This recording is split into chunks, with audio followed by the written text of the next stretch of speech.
गुड़ीपाली उच्च प्राथमिक विद्यालय रे गुरु दिवस पालित। आज इंग्राजी तारीख 5/9/2025 तारीख शुक्रवार दिन सरकारी उच्च प्राथमिक विद्यालय रुगड़ीपाली ठारे भारप्राप्त प्रधान शिक्षक श्रीजुक्त लालचंद राणा सभापतित्व रे भारतर पूर्वतन प्रथम उपराष्ट्रपति तथा देशर द्वितीय राष्ट्रपति दार्शनिक विशिष्ट शिक्षाविद डॉक्टर सर्वपल्ली राधाकृष्णन जन्मदिन तथा गुरु दिवस को महाआडंबर पूर्ण भाव में पालन करा जायछि।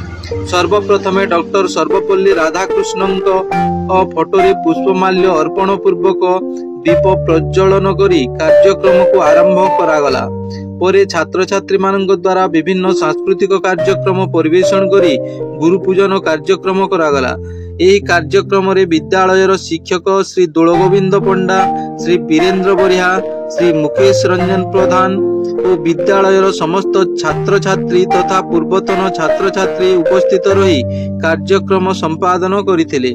कार्यक्रम शेष रे विद्यालय कैबिनेट प्रार्थना मंत्री सुश्री स्नेहा प्रधान समस्त को धन्यवाद अर्पण करथिले।